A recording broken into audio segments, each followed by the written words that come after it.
कई साल पहले सूरतपुर नाम के गांव में मनीष नाम का जलेबी वाला रहता था। कई पुश्तों से वो जलेबियां बेचा करते थे। मनीष की बनाई हुई जलेबियां सभी लोगों को पसंद थी और इसी कारण लोग भी बड़े मजे से खाया करते थे। मनीष बहुत ही लालची आदमी था। वो सबको ठगने के बारे में ही सोचा करता था। सबकी नजर बचाकर वो तराजू के नीचे चुंबक लगा देता था। कुछ लोगों के तो पैसे हेरा फेरी करके, कुछ लोगों के झगड़ा करके उनसे ज्यादा पैसे वसूल कर लेता था। उसी गांव में एक आराध्या नाम की छोटी बच्ची रहा करती थी। वो बेचारी बहुत गरीब घर की थी। आराध्या दिन भर घर के सारे काम करके उसमें से वक्त निकालकर स्कूल में जरूर जाया करती थी।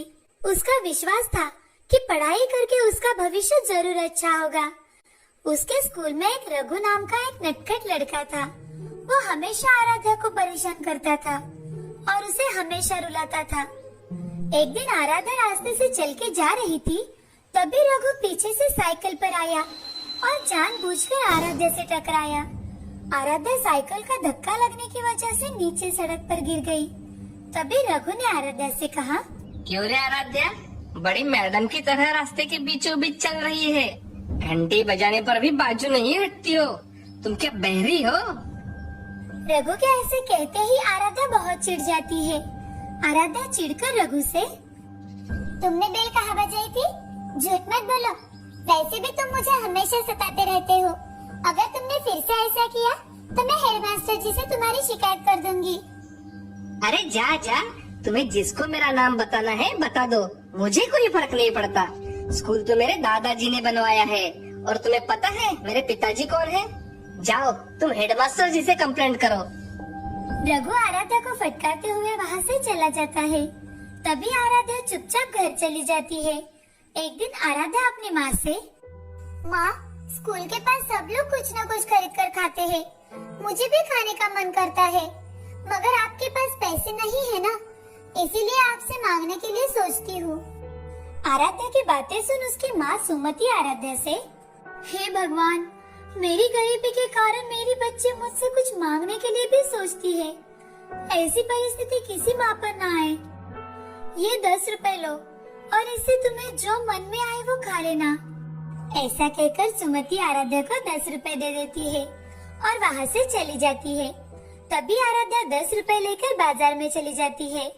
वहाँ जाकर आराध्या एक जलेबी की दुकान के पास आती है। जलेबी की खुशबू सूंघ आराध्या वहीं ठहर जाती है। मनीष दुकान पर गर्मा गर्म जलेबी बना रहा था। गर्मा गर्म जलेबियों की खुशबू सूंघ आराध्या के मुंह में पानी आ गया। आराध्या वहीं खड़ी रह जाती है। तभी मनीष आराध्या से, अरे क्या चाहिए बेटी तुम्हें? गर्मा गर्म जलेबी तो क्या? आपकी जलेबियों की खुशबू बहुत अच्छी है। जलेबियाँ कैसे दे रहे हो चाचा? तभी मनीष आराध्या से, 1 किलो 240 की, आधा किलो 120 और 1 पाव 60 रुपए की, 10 रुपए की एक जलेबी। जलेबी के भाव देखकर आराध्या मन ही मन, बाप रे, यहाँ तो 10 रुपए की एक ही जलेबी मिल रही है। इस जलेबी से मेरा पेट तो नहीं भरेगा। ऐसा करती हूँ कि ये पैसे लेकर अपनी माँ को दे देती हूँ। माँ ने कितनी मेहनत से रुपए कमाए हुए हैं। ऐसा सोचकर आराध्या वहाँ से जाने लगती है। तभी मनीष आराध्या से, बताओ बेटी, तुम्हें कितनी जलेबी दूं? मुझे जलेबी नहीं चाहिए चाचा, मैं तो सिर्फ देखने आई थी। अभी के अभी मुझे 10 रुपए दो, नहीं तो मैं तुम्हें यहाँ बांध कर रखूंगा। उसकी बातें सुन आराध्या बहुत डर जाती है और आराध्या मनीष से, चाचा, मैंने आपकी दुकान से कुछ भी नहीं लिया और मैं आपको किस चीज के पैसे दे दूं?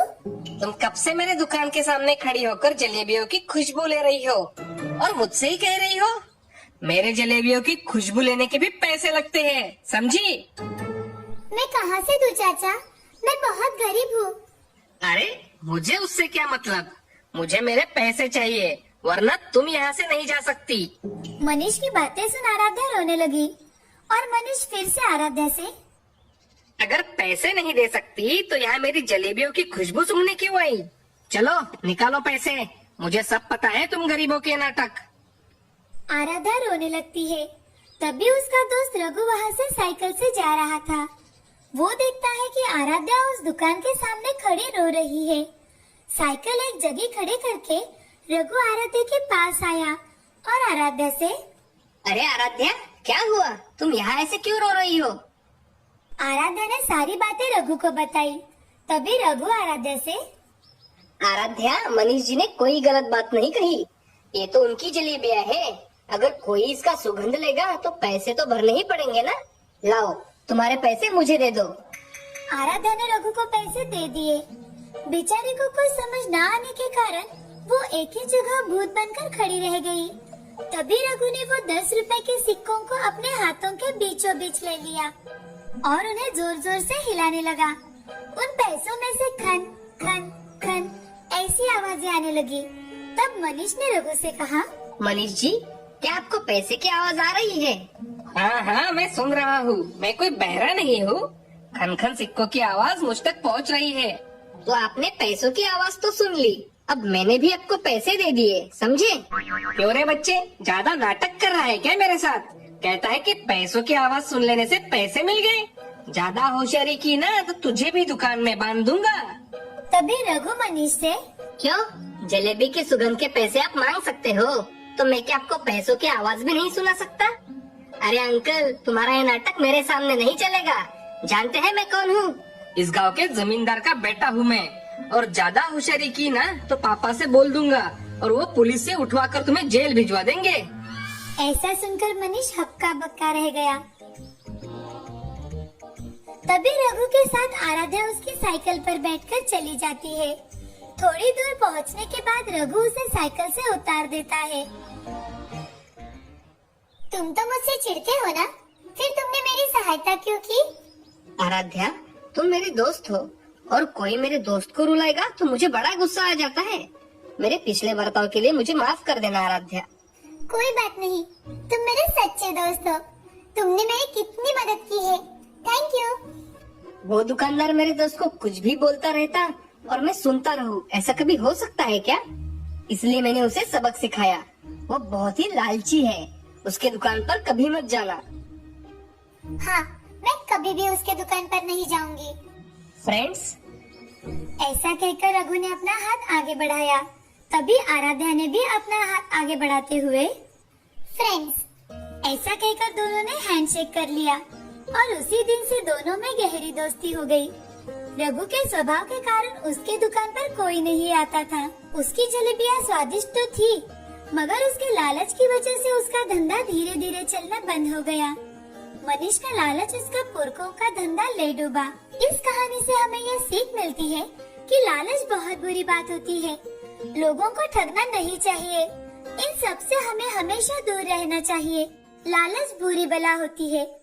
एक सुंदरपुर नाम के गांव में शारदा अपने दोनों बच्चों के साथ रहा करती थी।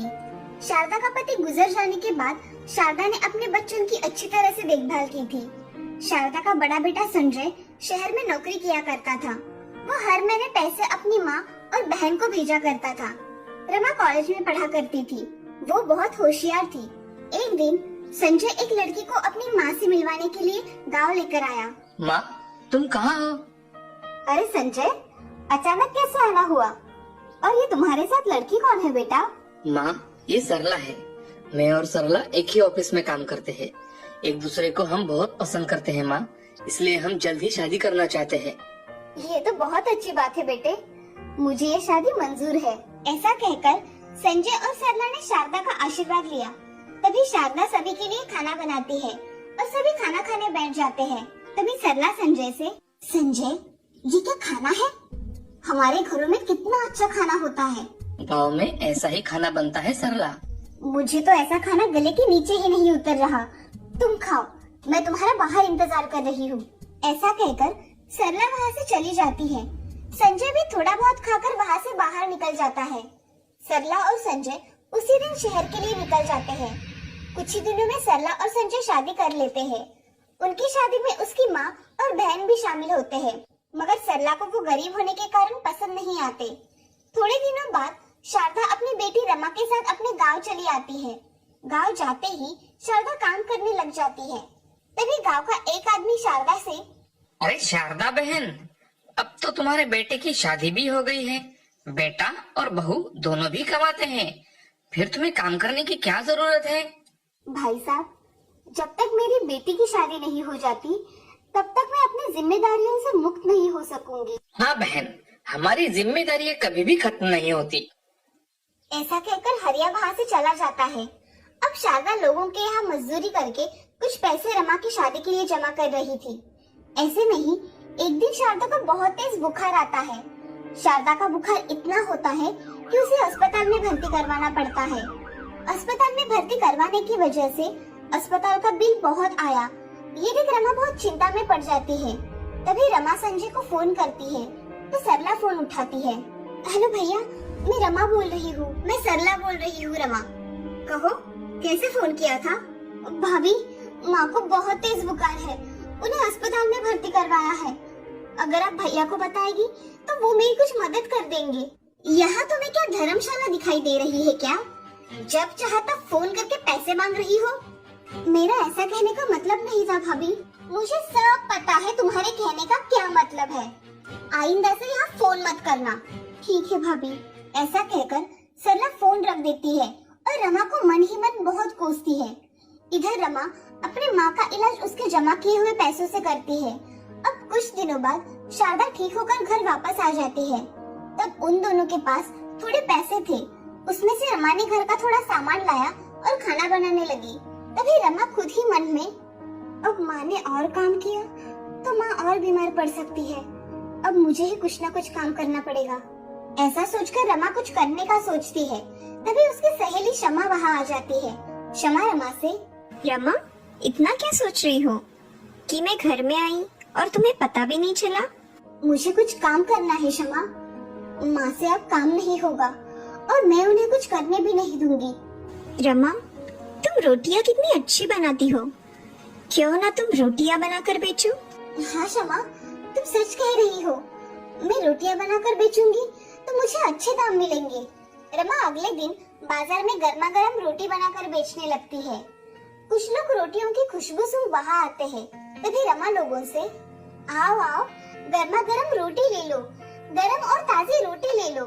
रमा ऐसे कह रही थी तभी रमा के पास उसकी दोस्त सोनाली आ जाती है। सोनाली रमा से, रमा, तुम ऐसे रोटियां बनाकर बेच क्यों रही हो? माँ की तबीयत ठीक नहीं है, इसीलिए आज से मैं ये काम करूंगी, रोटियां बनाकर बेचूंगी। ये अच्छा विचार है रमा, मुझे 2 रोटियां दे दो। हाँ, अभी देती हूँ। ऐसा कहकर रमा सोनाली को 2 रोटियां देती है। सोनाली रमा को 15 रुपए दे देती है। उसकी रोटी की खुशबू सुन बहुत से लोग उसकी दुकान पर आते हैं और रोटी खरीदना शुरू करते हैं। रमा की रोटियां इतनी मुलायम होती है कि लोग उसकी रोटियां खरीद लेते हैं। ऐसे ही दिन बीत रहे थे। अब रमा बहुत मेहनत करके रोटियां बनाती और बाजार में बेचा करती थी। एक दिन बड़े होटल का मालिक रमा के पास आकर, क्या आप ही हो रोटी बनाने वाली रमा? हाँ, मैं ही हूँ रमा।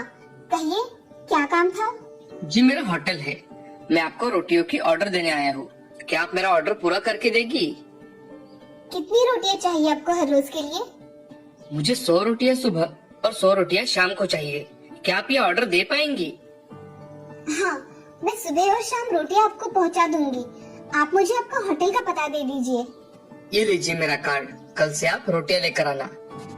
ठीक है साहब, धन्यवाद। ऐसा कहकर होटल मालिक वहाँ से चला जाता है। रमा घर जाते ही ये खुशखबरी अपनी माँ को सुनाती है। माँ, मुझे आज एक बहुत बड़ा ऑर्डर मिला है। एक होटल मालिक ने मुझे रोटियां बनाने की ऑर्डर दी है। आज मैं बहुत खुश हूँ। सच में रमा, ये तो बड़ी खुशखबरी है। मैं बहुत खुश हूँ। माँ, मैं जल्दी काम खत्म कर लेती हूँ। मुझे सुबह और शाम रोटियां भी बनानी है। हाँ रमा, चलो मैं भी तुम्हें मदद कर देती हूँ। ऐसा कहकर शारदा रमा के साथ सब काम जल्दी जल्दी खत्म कर डालती है। अगले दिन रमा जल्दी उठकर 100 रोटियां बनाती है और होटल में जाकर डिलीवरी देकर आती है। उसकी रोटियां खाकर ग्राहक बड़े खुश होते हैं। तब से रमा की रोटियां बहुत अच्छी तरह से बेची जाने लगी थी। अब रमा को एक होटल के साथ साथ बहुत सारे ऑर्डर आने लगे थे। रमा खुद का काम बहुत अच्छी तरह से करने लगी थी। उसका काम देखकर ग्राहक बहुत खुश थे। अब रमा की आर्थिक परिस्थिति भी बहुत अच्छी हो गई थी। रमा ने अपने साथ गांव की कुछ औरतों को काम में शामिल कर लिया था और उनके साथ काम करके अपनी डिलीवरी पूरी किया करती थी। रमा की रोटियां अब बहुत फेमस बन गई थी। उसकी वजह से रमा ने उसका बिजनेस ऑनलाइन भी कर दिया था। रमा को अब काम से बहुत पैसे मिल रहे थे। अब रमा ने घर के साथ साथ लोगों की सेवा करनी शुरू कर दी थी। लोगों को रोजगार दिलवाया था। उसके नाम के चर्चे अब गांव-गांव में जाने लगे थे। एक दिन रमा का भाई संजय को ये सारी बातें पता चलती है। वो रमा और अपनी माँ के पास आता है और अपनी माँ से, माँ, मुझे रमा की तरक्की देखकर बहुत खुशी हुई। हाँ संजय, मेरी रमा ने अपना फर्ज तो निभाया, साथ में खुद भी अपने पैरों पर खड़ी रही है। हाँ माँ, उसने खुद से ही सब किया है। तुम तो तुम्हारी जिम्मेदारियां भूल गए थे संजय, मगर मेरी रमा अपनी जिम्मेदारियां नहीं भूली। अब तुम्हें क्या चाहिए? तुम किस लिए आए हो यहाँ? मुझे कुछ नहीं चाहिए माँ, बस तुम मुझे माफ कर दो। मैं मेरी गलतियाँ सुधारना चाहता हूँ। तुम्हें माफी मांगनी है तो मेरी नहीं, अपनी बहन की मांगो। ऐसा कहकर शारदा वहाँ से चली जाती है। संजय रमा के पास आकर, रमा, मुझे माफ कर दो मेरी बहन, मुझसे बहुत बड़ी गलती हो गई। भैया, मुझे जब जरूरत थी तब आप मेरे काम नहीं आए। आज मेरी परिस्थिति अच्छी देखी तो आपको आपकी गलती का एहसास हुआ। रमा, मुझे सच में माफ कर दो, मैं आगे से ऐसा नहीं करूँगा। ठीक है भैया, मैंने आपको माफ कर दिया। आज से आप माँ का दिल कभी नहीं दुखाओगे। हाँ रमा, हम दोनों माँ का अच्छी तरह से ख्याल रखेंगे। रमा, तुमने मुझे माफ तो किया ना? हाँ भैया। ऐसा कहकर संजय और रमा गले लग जाते हैं। ये सब देख शारदा की आंखों में आंसू आ जाते हैं। अब रमा का बिजनेस भी अच्छी तरह से चलने लगा था। रमा अपने काम के दम पर करोड़पति बन गई थी और उसकी तरक्की देख गांव की लड़कियां प्रेरित हो रही थी। इस कहानी से हमें ये सीख मिलती है कि जिंदगी में कोई भी काम छोटा या बड़ा नहीं होता। काम को लगन से करना चाहिए। मेहनत करने वाला हमेशा सफल होता है, इसीलिए हमेशा मेहनत करनी चाहिए।